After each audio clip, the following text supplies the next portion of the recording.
Good morning, students. Today we are going to complete the remaining part of the lesson, the Ganga. I hope you must have studied the first part of this video, in which I have told you from beginning to the fourth paragraph of this lesson. Now let us start the fifth para of this lesson. And though I have discarded much of past tradition and custom, and am anxious that India should rid herself of all shackles that bind and constrain her and divide her people, and suppress vast number of them and prevent the free development of the body and the spirit. And though I have discarded much of the past tradition, the writer says that he has discarded much of the past tradition. Much of the past tradition means most of the past tradition.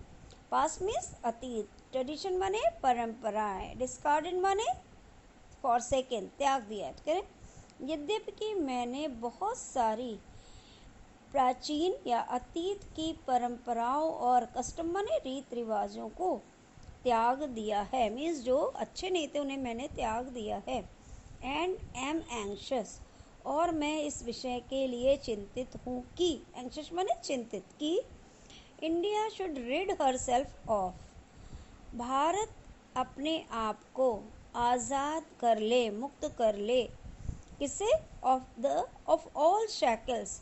Shackles माने बेड़ियाँ. उन सभी जंजीरों से, उन सभी बेड़ियों से, that bind and कॉन्स्ट्रेन हर, जो उसे बांधते हैं और जो उसे कैद करते हैं. जो उसे बाइंड माने बांध देते हैं, कॉन्स्ट्रेन माने कैद कर देते हैं.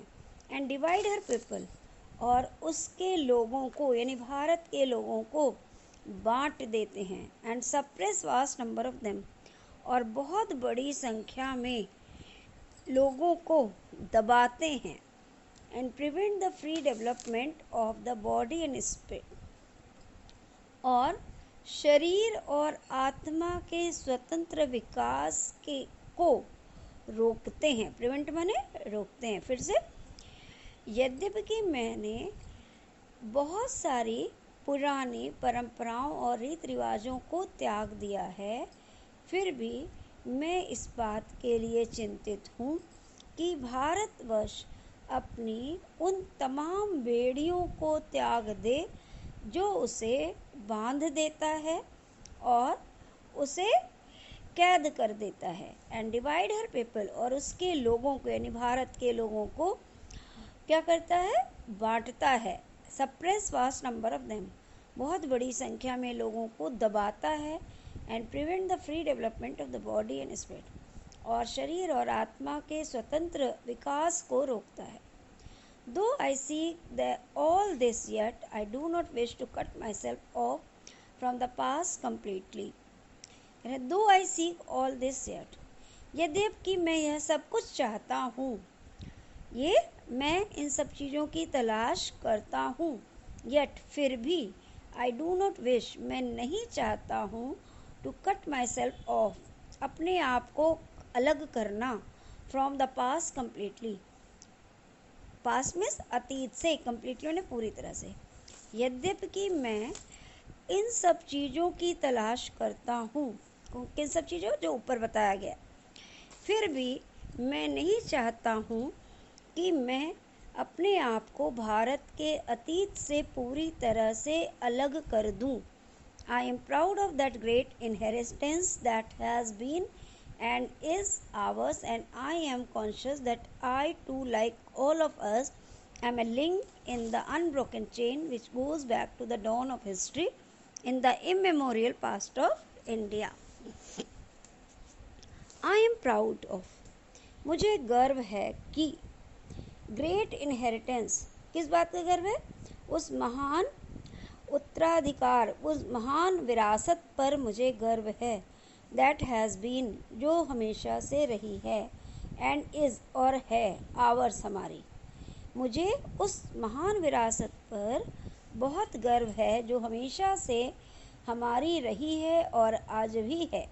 एंड आई एम कॉन्शियस, और मैं इस बात के लिए सतर्क हूँ, कॉन्शियस माने सतर्क हूँ कि I too like all of us, मैं भी और लोगों की तरह am a link in the unbroken chain, इस अनब्रोकन चेन बिना टूटी हुई कड़ी की एक लिंक कड़ी हूँ, which goes back to the dawn of history, जो कि हिस्ट्री के प्रारंभ, इतिहास के प्रारंभ तक जाती है, in the immemorial past of the India, Bharat के न गिने जा सकने वाले, इमेमोरियल जिसे हम, जो हमारी याददाश्त से भी परे है, जिसको हम अपनी स्मृति में नहीं रख सकते हैं, ऐसे अतीत से जाती है, जुड़ती है। तो फिर से, आई am proud of that great inheritance, मुझे उस महान विरासत पर गर्व है जो हमेशा से हमारी है और रही है, और मैं इस बात के लिए भी सतर्क हूँ कि मैं भी और सबकी तरह भारत के बहुत ही पुराने अतीत से, इतिहास के प्रारंभ से जुड़ी हुई इस जंजीर का एक हिस्सा हूँ, एक कड़ी हूँ। That chain I would not break, for I treasure it and seek inspiration from it. And as witness of this desire of mine, and as my last homage to India's cultural inheritance, I am making this request that a handful of my ashes be thrown into the Ganga at Allahabad, to be carried to the great ocean that washes India's shores. That chain I would not break. उस जंजीर को मैं नहीं तोड़ूंगा। किस जंजीर को? जो भारत की संस्कृति के प्रारंभ से चली आई है, तो उस जंजीर का मैं एक हिस्सा हूँ, मैं उसे नहीं तोड़ूंगा। फॉर आई ट्रेजर इट, क्योंकि मैं इसे खजाने की तरह संभाल कर रखता हूँ। And seek inspiration from it, inspiration means प्रेरणा, और मैं इससे प्रेरणा प्राप्त करता हूँ। किससे? जो भारत के अतीत से विरासत में मिला हुआ है, उन परंपराओं से, उस जंजीर से मैं अपने आप को अलग नहीं करूँगा, क्योंकि मैं इसे खजाने की तरह संभाल कर रखता हूँ और इससे प्रेरणा प्राप्त करता हूँ। And as witness of this desire of mine, witness माने साक्षी, गवाह, और अपनी, माइन माने मेरी, डिज़ायर माने इच्छा, और अपनी इस इच्छा के साक्षी स्वरूप, उसके प्रमाण स्वरूप, and as my last homage to India's cultural inheritance, और भारत के सांस्कृतिक विरासत के प्रति अपनी अंतिम श्रद्धांजलि के स्वरूप, I am making this request, मैं यह विनती कर रहा हूँ, कह रहे हैं, और अपनी इस इच्छा के साक्षी स्वरूप और भारत की सांस्कृतिक, कल्चरल माने सांस्कृतिक, इनहेरिटेंस माने विरासत के प्रति अपनी लास्ट होमेज, अपनी अंतिम श्रद्धांजलि के स्वरूप, I am making this request, मैं ये प्रार्थना कर रहा हूँ, विनती कर रहा हूँ कि a handful of my ashes, मेरी राख की एक मुट्ठी, be thrown into the Ganga at Allahabad, Allahabad में गंगा नदी में फेंक दी जाए, प्रवाहित कर दी जाए, to be carried to the great ocean that washes India shores, क्यों जो है गंगा नदी में डाला जाए? ताकि वह कहाँ चले जाए? गंगा सागर, महान सागर में, गंगा सागर में जाकर के मिल जाए, जो कि भारत के तटों को धोता है। जो आपने इंडिया का मैप देखा है ना, उसके तीन तरफ से क्या है? सागर है, ऊपर की तरफ हिमालय है, तो पैर क्या होता है? नीचे की तरफ होता है। तो भारत माता के चरणों को तीन तरफ से कौन धो रहा है? सागर धो रहा है। तो जब गंगा नदी है वो जाकर के गंगोत्री से निकलती है, उसका एंड कहाँ होता है? गंगा सागर में होता है। तो लेखक यही कह रहे हैं कि मैं चाहता हूँ कि मेरी शरीर की जब अंत्येष्टि हो तो उसकी एक मुट्ठी राख गंगा में डाली जाए, और वो गंगा में क्यों डाली जाए? ताकि वो जाकर सागर में मिल जाए, और किस सागर में? जो कि भारत माता के चरणों को धोता है।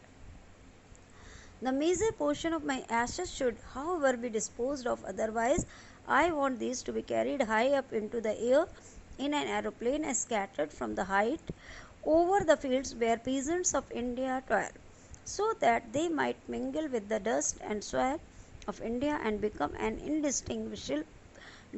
indistinguishable part of India.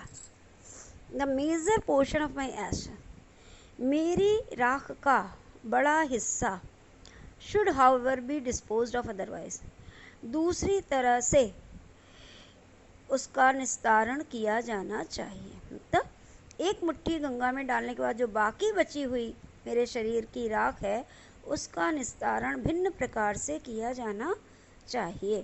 कैसे किया जाना चाहिए? I want these to be carried high up into the air in an aeroplane. मैं चाहता हूँ कि उस राख को एरोप्लेन के माध्यम से आसमान में ऊपर ले जाया जाए. And scattered from that height over the fields, और उस ऊंचाई से भारतवर्ष के खेतों में बिखेर दिया जाए. Where the peasants of India toil, जहाँ भारत के किसान कड़ी मेहनत करते हैं. So that they might mingle with the dust and soil of India, ताकि वो भारत की मिट्टी से, भारत की धूल से मिल जाएं और become an indistinguishable part of India, और भारत का एक अभिन्न हिस्सा बन जाएं. मैं अपनी राख के बहुत बड़े हिस्से को दूसरी तरह से निस्तारित करना चाहता हूँ. I want these to be carried high up. मैं चाहता हूँ कि इन्हें एरोप्लेन के द्वारा आसमान में ऊंचाई पर ले जाया जाए और उस ऊंचाई से खेतों में बिखेरा जाए, जहाँ भारतवर्ष के किसान 12 माने कड़ी मेहनत करते हैं, ताकि ताकि दे might mingle with the dust and soil, ताकि वो भारत की मिट्टी में, धूल में मिल जाएं और भारत का अभिन्न हिस्सा बन जाएं. I have written this will and testament in New Delhi on the 21st day of June in the year 1954. मैंने अपनी यह वसीयत, विल माने वसीयत, एंड टेस्टामेंट इच्छा पत्र, नई दिल्ली में 21st डे ऑफ जून के 21वें दिन यानी 21 जून को 1954 में लिखा है. यानी नेहरू जी ने अपनी ये वसीयत, ये अपनी इच्छा कब लिखी है? 21 जून सन 1954 को नई दिल्ली में उन्होंने ये लिखा है. तो बच्चों ये पूरा हो गया. अब आप लोग इसको पढ़िएगा. बच्चों आपका लेसन तो पूरा हो गया है. अब आप इसका होमवर्क भी कर लीजिएगा. होमवर्क में सबसे पहले आप इसकी जितनी वर्ड मीनिंग है वो कर लीजिएगा. आपके बुक में जितना कॉम्प्रिहेंशन है सब आप रफ कॉपी में करिएगा, और आपकी जो फेयर कॉपी है उसमें आप डी और ई, यानी इसमें जो आपके कॉम्प्रिहेंशन वाले पैसेज दिए हैं उसमें डी वाला smiling and dancing dash dash dash of the future, और लास्ट ई है एंड दो I have dash dash dash inspiration from it. ये दोनों पैरा आप जो है अपनी फेयर कॉपी में कर लीजिएगा. और कुछ जो इसकी मैथ्स द कॉलम वाली एक्सरसाइजेज हैं वो मैं आपको जो है अभी सॉल्व करके भेज दूँगी. बाकी आपको लर्न करना रहेगा. Okay, thank you, bye.